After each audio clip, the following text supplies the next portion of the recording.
Hello dear students, I welcome you all on the behalf of IIT Ashram and Dr. Ashram. Myself Ambika, I am a biology faculty और आज हम देखने वाले हैं खोज के सॉल्यूशंस।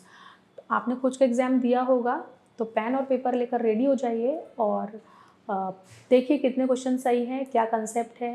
कई बार हम चीज़ें सही कर लेते हैं बट हमें उसके पीछे का कंसेप्ट नहीं पता होता है, तो वो सारी चीज़ें हम डिस्कस करेंगे इस सॉल्यूशंस में कि क्या क्या है, क्यों है और कैसे हमें हमारी अप्रोच रखनी है क्वेश्चंस को सॉल्व करते टाइम। चलिए शुरू करते हैं।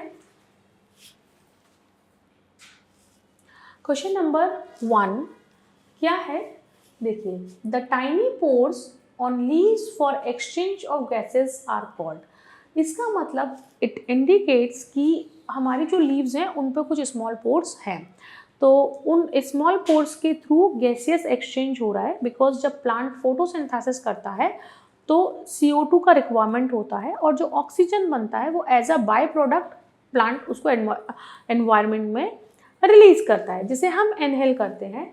तो उन जो पोर्स हैं उन पोर्स का नाम क्या है। तो चलिए देखते हैं क्या क्या दिया हुआ है हमको। स्टोमेटा दिया हुआ है, लेंटिकल्स दिए हुए हैं, स्पाइरिकल्स दिए हुए हैं और पोर्स। तो पोर्स तो बेटा हट जाएगा क्योंकि पोर्स तो हम पूछ ही रहे हैं कि कौन से पोर्स हैं, है ना। अब यहाँ पर 3 है हमारे पास में, स्टोमेटा, लेंटिकल्स और स्पाइरिकल। इसमें से ये भी हट जाएगा क्योंकि स्पाइरिकल्स कॉकरोच है ना, उसमें पढ़ा होगा आपने, कॉकरोच में प्रेजेंट होते हैं। अब ये दोनों जो है बेटा, ये दोनों प्लांट से रिलेटेड है। स्टोमेटा भी प्लांट से रिलेटेड है और आपका लेंटिकल्स भी है, एंड वो पोर्स ही है ना। स्टोमेटा जो है वो लीव्स पर प्रेजेंट होते हैं। तो अभी यहाँ पर हमारा जो आंसर होगा वो क्या हो जाएगा बेटा, स्टोमेटा। और लेंटिकल्स क्या होते हैं, वुडी स्टेम में प्रेजेंट होते हैं, स्लिट लाइक स्ट्रक्चर्स, ठीक है। So stomata are responsible for the exchange of gases, ठीक है। तो कौन रिस्पॉन्सिबल है, स्टोमेटा, है ना। स्ट्रक्चर पता होगा आपको कैसा स्ट्रक्चर होता है। इस तरीके से अगर हम ओपन स्टोमेटा की बात करें तो इस तरीके से स्ट्रक्चर है, फिर इसके बाजू में गार्ड सेल्स होते हैं ना, surrounded by a guard cells, ठीक। तो ये क्या है आपका, ओपन पोर स्टोमेटा है। क्या है बेटा, ओपन पोर स्टोमेटा, ठीक है जी। तो ये जो पोर्स हैं, these pores are responsible for the exchange of gases. चलिए, so answer is A. Next question, question number 2, which part of the root helps in absorbing water and minerals, है ना। Plants में वाटर को transport करने के लिए एक system होता है, फूड को ट्रांसपोर्ट करने के लिए एक सिस्टम होता है, पर उस सिस्टम वो जो सिस्टम है वो क्या कर रहा है, उसको पानी को उसको ट्रांसपोर्ट करना है या फूड को ट्रांसपोर्ट करना है, पर वो चाहिए है तो आएगा कहाँ से। तो जो प्लांट्स अब्जॉर्ब करता है, तो ये तो हमको मालूम है the roots absorbs the water, है ना। तो लेकिन यहाँ पर खाली रूट तो दिया ही नहीं है। यहाँ पर क्या दिया हुआ है, टेप रूट दिया है, रूट कैप दिया है, रूट हेयर्स दिया है, लेटरल रूट्स दिया है, बहुत सारे रूट के यहाँ पे पार्ट दे रखे हैं, पर कौन करता है। तो अगर हम देखें तो अगर मैं टैप रूट का स्ट्रक्चर यहाँ ड्रॉ करूँ, so this is a tap root, जिसमें इसको हम मेन रूट या प्राइमरी रूट बोलेंगे। इससे सेकेंडरी रूट्स जो है वो ग्रो करती हैं और सेकेंडरी रूट से टर्शियरी रूट्स आती हैं, है ना। और इनके ऊपर क्या होता है बेटा, हेयर लाइक स्ट्रक्चर्स होते हैं, बहुत स्मॉल हेयर लाइक स्ट्रक्चर्स होते हैं। यहाँ से 2-3 चीज़ें आपको समझ में आनी चाहिए कि ये पहली बात तो ये जो हेयर्स हैं दे helps in the absorption of water and minerals. तो आंसर तो हमारा हो जाने वाला है यहाँ पर बी, आंसर इज बी। पर आपको ये जो रूट है ये क्या कर रहा है, क्यों चाहिए, सीधे रूट से भी अब्जॉर्ब हो सकता है। It increases the surface area. क्या पढ़ रहे हैं, देखिए एक रूट है, ये मान लीजिए हम इतना इसका लेंथ ले लें, इसके ऊपर छोटे छोटे से क्या है, रूट हेयर्स हैं, है ना। अब इन रूट हेयर्स को जब आप जोड़ोगे सबको मिला के तो क्या होगा, कुछ सरफेस एरिया क्या हो जाएगा, इसका बढ़ जाएगा। So what they are doing, they are increasing the surface area. अगर ऐसा भी कहीं क्वेश्चन आता है तो आप आंसर उसका कर सकते हैं, ठीक है। चलिए नेक्स्ट क्वेश्चन देखते हैं। तो आंसर क्या हो गया हमारा यहाँ पे, B. Question number 3, question number 3 क्या है, क्वेश्चन नंबर 3 है, which of the following is a unicellular organism. क्या है बेटा, यूनिसेलुलर। तो सबसे पहले तो हमको ये समझ में आना चाहिए कि ये टर्मिनोलॉजी क्या है। से मिलकर कोई भी जो ऑर्गेनिज्म है वो किससे मिलकर बना होता है बेटा? सेल से। सेल से टिश्यू बनेगा, टिश्यू से ऑर्गन बनता है, ऑर्गन से ऑर्गन सिस्टम बनता है, और ऑर्गन सिस्टम से ऑर्गेनिज्म बनता है। ठीक है, तो पर हम यहाँ पर क्या बात करें तो हमको क्या समझ में आना चाहिए कि जो ऑर्गेनिज्म है दे आर यूनिसेलुलर और मल्टीसेलुलर। या तो यूनिसेलुलर होंगे या तो क्या होंगे? मल्टीसेलुलर होंगे। यूनि इटसेल्फ इंडिकेट वन, है ना? यूनि का मतलब होता है एक या वन। तो इसका मतलब क्या है कि कैसा ऑर्गेनिज्म है? एक सेल वाला, सिंगल सेल। कैसा है? सिंगल सेल ऑर्गेनिज्म है ना? सिंगल सेल ऑर्गेनिज्म है बेटा ये। तो जो सिंगल सेल ऑर्गेनिज्म है वो क्या हो गया आपका? यूनिसेलुलर। अब हम यहाँ देख लेते हैं, यहाँ पर जो फिश है बेटा ये मल्टीसेलुलर है। अमीबा जो है ये, अमोइबा भी बोलते हैं बहुत से लोग इसको, अमीबा जो है ये क्या है बेटा? आपका यूनिसेलुलर है। क्या है बेटा? Unicellular organism. मतलब एक ही सेल होगी। क्या होगी? एक ही सेल होगी, और वही सेल उसके सारे फंक्शन को क्या कर रही होगी बच्चे? परफॉर्म कर रही होगी। तो इस तरीके के ऑर्गेनिज्म को हम क्या बोलते हैं? अमीबा। कुछ इस तरीके का स्ट्रक्चर अमीबा का होता है। इसकी सेल मेम्ब्रेन है, साइटोप्लाज्म है, न्यूक्लियस है। ये क्या है बेटा? यूनिसेलुलर ऑर्गेनिज्म, एक सेल वाला। मल्टीसेलुलर मतलब एक से ज्यादा। तो अर्थवर्म, मैंगो ट्री और फिश, ये सारे क्या है बेटा? मल्टीसेलुलर है। क्या है? मल्टीसेलुलर। तो अमीबा क्या है? यूनिसेलुलर। हमारा आंसर क्या हो जाएगा? बी। क्या आंसर होगा? B, amoeba.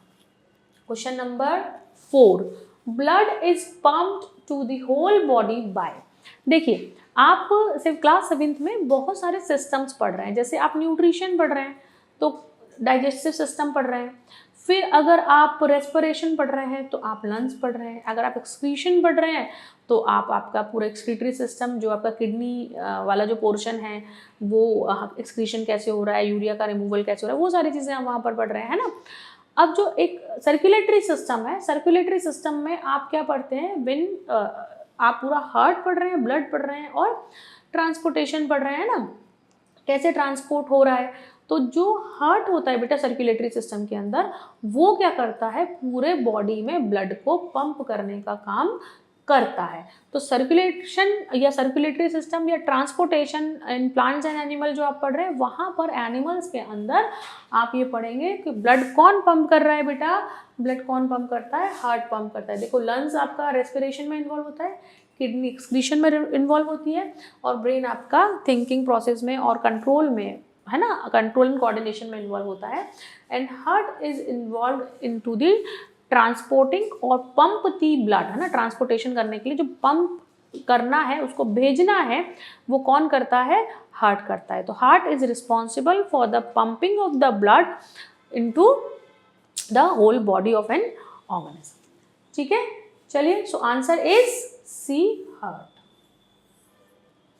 नेक्स्ट क्वेश्चन देख लेते हैं। Question, which vitamin is produce in our body with the help of sunlight. ये इजी क्वेश्चन है, आप बचपन से पढ़ते हुए चले आ रहे हैं, है ना। देखो बेटा, जो विटामिन होते हैं, vitamin are known as the, हम क्या पढ़ रहे थे? विटामिन्स और मिनरल्स। देख कैसे कैसे फूड में आते हैं बेटा, ये प्रोटेक्टिव फूड में आते हैं। कैसे फूड में आते हैं? ये प्रोटेक्टिव फूड में आते हैं, जो हमारे बॉडी के लिए बहुत ज़रूरी होते हैं। तो विटामिन्स की अगर हम बात करें तो हमारे पास जो विटामिन्स हैं कौन कौन से होते हैं? ए, बी, सी, डी, ई और के, है ना। ये हमारे पास विटामिन्स होते हैं। कौन कौन से होते हैं? A, B, C, D, E and K. ठीक है, तो इसमें से बेटा दो विटामिन बी और सी, ये कैसे होते हैं? वाटर सॉल्युबल होते हैं। और आपके ये जो ए, डी, ई के होते हैं, ये कैसे होते हैं बेटा? आपके फैट सॉल्युबल। एडेक से याद कर लीजिए, एडेक, फैट सॉल्युबल, एडेक। तो इनको अब्जॉर्ब कराने के लिए फैट की ज़रूरत, गुड फैट की ज़रूरत होती है हमारे बॉडी के अंदर। तो अब यहाँ पर जो विटामिन डी है, ये सनलाइट क्या करता है? स्किन के थ्रू इसको बनाने में हेल्प करता है। ठीक है, तो सनलाइट में कौन सा विटामिन सिंथेसाइज होता है? Vitamin D. कौन सा सिंथेसाइज होगा? Vitamin D. ठीक है, सो ऑप्शन इज, कैसा है बेटा ये विटामिन डी? फैट सॉल्युबल है ना। ये हमारे दो बी और सी कैसे हैं?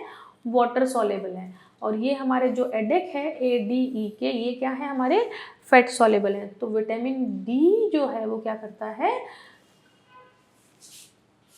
सनलाइट जो है वो विटामिन डी को सिंथेसाइज कराने में हेल्प करता है and it is important in our body, क्योंकि इसकी वजह से हमारे बोन्स स्ट्रांग होते हैं, हमारे टीथ स्ट्रांग होते हैं। ठीक है, now the question number 6, the process of producing young ones by living organism is called. देखो आप क्या पढ़ रहे हो बेटा, मैंने अभी सिस्टम की बात करी तो हमने देखा कौन कौन से सिस्टम्स थे, जैसे डाइजेशन था, फिर हमारा सर्कुलेटरी सिस्टम था, ट्रांसपोर्टेशन था, रेस्पिरेशन था। ऐसे ही एक सिस्टम और होता है जिसे हम बोलते हैं रिप्रोडक्शन। क्या बोलते हैं बेटा, रिप्रोडक्शन।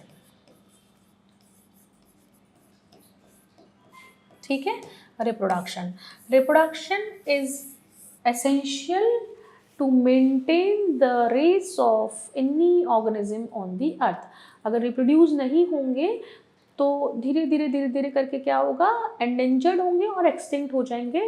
जितने भी ऑर्गेनिज्म हैं या कोई भी प्लांट्स हैं या एनिमल्स हैं वो ख़त्म हो जाएंगे, है ना। तो ये हमको ज़रूरी है कि रिप्रोड्यूस होता रहे ऑर्गेनिज्म, जिससे कि वो एंडेंजर्ड या एक्सटिंक्ट ना हो।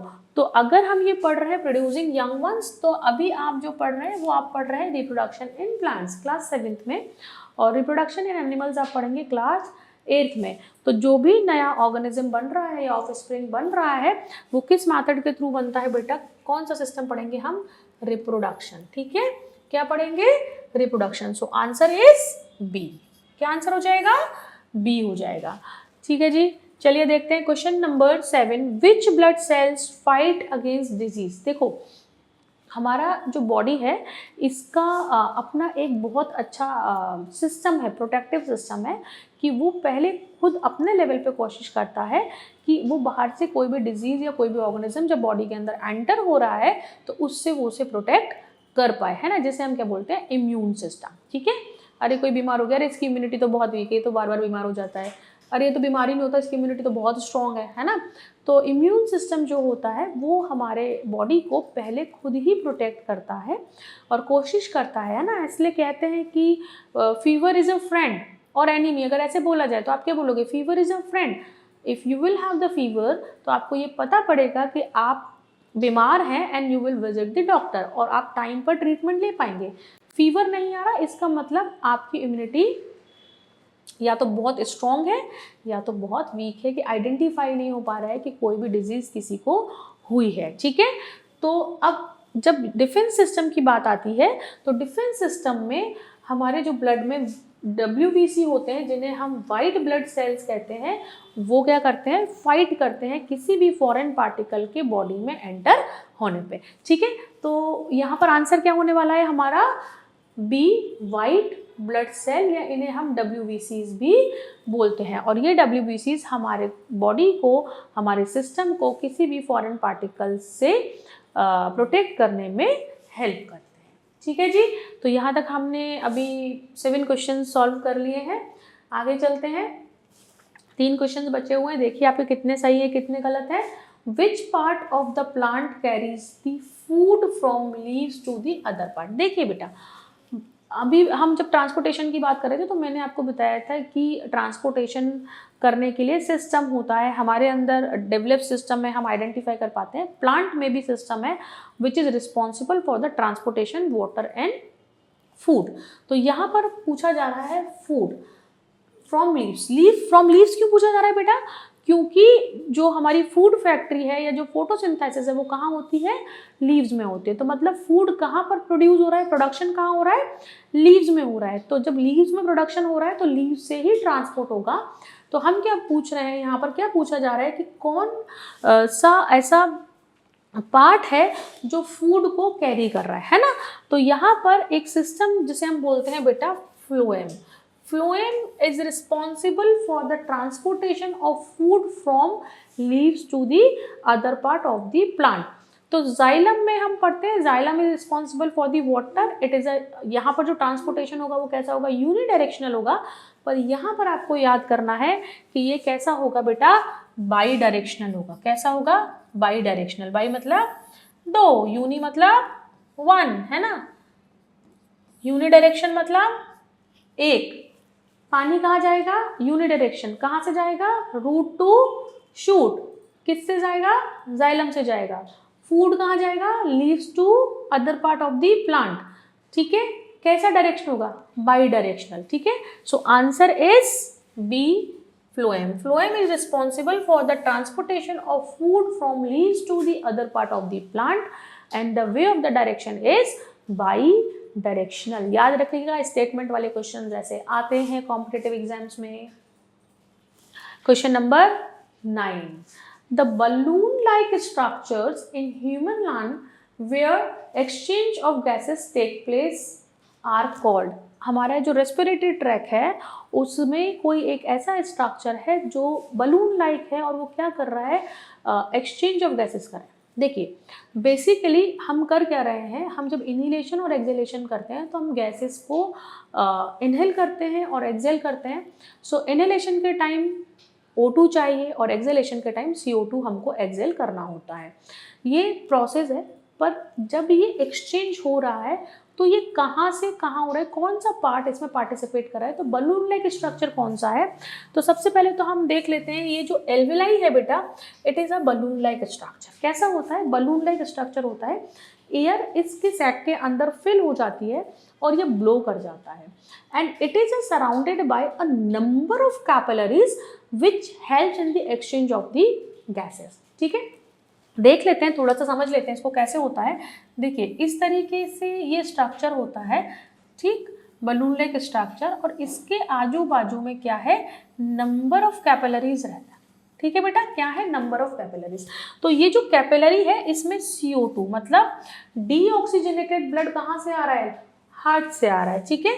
तो यहाँ पे CO2 है बेटा, नंबर मतलब इसमें कॉन्सेंट्रेशन किसका ज़्यादा हो जाएगा, CO2 का ज़्यादा हो जाएगा, कार्बन डाइऑक्साइड का। मतलब ये जो ब्लड आ रहा है इसमें डीऑक्सीजनेटेड ब्लड है।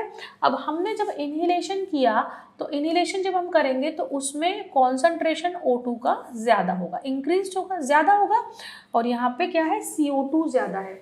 अब क्या होगा कि ये जो बलून लाइक स्ट्रक्चर है जिन्हें हम एल्वेलाई बोलते हैं, इसमें इसकी मेम्ब्रेन में और जो कैपिलरीज की मेम्ब्रेन है इनके बीच में एक्सचेंज होगा O2 और CO2 का, ठीक है। पर वो होता कैसे, क्या मैकेनिज्म है, वहाँ पर एक फिनोमेना लगता है डिफ्यूजन का। Now diffusion is what, diffusion is the movement of the molecule from an area of the higher concentration to an area of the lower concentration, ठीक है। मतलब हायर से लोअर की तरफ मूव करेगा। अब देख लेते हैं यहाँ पे ये फिनोमेना अप्लाई क्यों हो रहा है, क्योंकि यहाँ पर O2 ज़्यादा है, यहाँ पर CO2 ज़्यादा है ना। तो क्या हुआ, diffusion, definition, higher concentration to lower concentration. तो ये क्या होगा, O2 तो बेटा आ जाएगा अंदर की तरफ और जो CO2 है ये जाएगा बाहर की तरफ, और इस CO2 को हम बाहर एक्सहेल करेंगे हमारे नेजल कैविटी के साथ, ठीक है। So these balloon like structure known as the alveoli and they helps in the exchange of gases, ठीक है, with the help of the phenomena. कौन सा लग रहा है, डिफ्यूजन लग रहा है, ठीक है। चलिए लास्ट क्वेश्चन देखते हैं क्या है। लास्ट क्वेश्चन है, the process of breaking down food into the simpler substances in our body is called, है ना। आपने खाना खाया, कॉम्प्लेक्स फॉर्म में खाया, अब उस कॉम्प्लेक्स का क्या होगा, डाइजेशन होगा। क्या होगा, डाइजेशन होगा। तो आंसर तो बेटा हो जाएगा बी, है ना। आंसर क्या होगा इसका, बी, डाइजेशन। देखिए सर्कुलेशन किसका हो रहा है, न्यूट्रिएंट जो ऑब्जॉर्ब हो रहे हैं उनका सर्कुलेशन हो रहा है। कर कौन रहा है, ब्लड कर रहा है। सिस्टम कौन सा इन्वॉल्व है, सर्कुलेटरी सिस्टम है। रेस्पिरेशन क्या हो रहा है, एक्सचेंज ऑफ गैसेस के लिए हेल्प है, बायोकेमिकल प्रोसेस होगा, है ना। वो आपका ऑक्सीजन ब्लड में सर्कुलेट होगा, ये यहाँ पर आपका रेस्पिरेशन इन्वॉल्व हो रहा है। एक्सक्रीशन जो वेस्ट मटेरियल है, यूरिया वाले जो कंपाउंड है उनको हम जो हमारी किडनी है उसे फिल्टर करके और बाहर बॉडी से बाहर हमें रिमूव करना होता है, तो वो एक्सक्रीशन होते हैं, हम एक्सक्रीट कर रहे होते हैं। डाइजेशन क्या है, आप जो भी खाना खा रहे हैं वो सिंपलर फॉर्म में कन्वर्ट होता है। किस में कन्वर्ट होगा, सिंपल फॉर्म में। जैसे आपने कॉम्प्लेक्स कार्बोहाइड्रेट लिया तो फिर वो सिंपल कंपाउंड में कन्वर्ट हो जाएगा, जैसे ग्लूकोज में हो गया, आगे ब्रेक डाउन होगा। प्रोटीन की बात करें तो अमाइनो एसिड्स में होगा। तो ऐसे ही क्या होता है, डाइजेशन क्या करता है, कि आपके फूड को, सब्सटेंसेस को सिंपल फॉर्म में या इसमें क्या करता है, कन्वर्ट करता है सिंपलर फॉर्म में। तो हम क्या बोलते हैं, they are converting the complex organic compound into the simpler organic compound. So answer will be digestion. ठीक है, तो ऐसे हमने पूरे जो बायो के सेक्शन के 10 क्वेश्चंस थे उनको सॉल्व किए। आप देखिए, पढ़िए, कंसेप्ट होपफुली आपके क्लियर हुए होंगे। कुछ कुछ डेफिनेशंस जहाँ मुझे लगा कि समझानी चाहिए आपको एक्स्ट्रा डायरेक्ट आंसर देने के बिना, वो मैंने आपको समझाई है, सो दैट आप कहीं भी जब भी पढ़ेंगे तो आप उनको अप्लाई कर पाएंगे। और बाकी पोर्शंस को भी चेक कीजिए और देखिए आपने कितना स्कोर किया है। Okay, bye, thank you.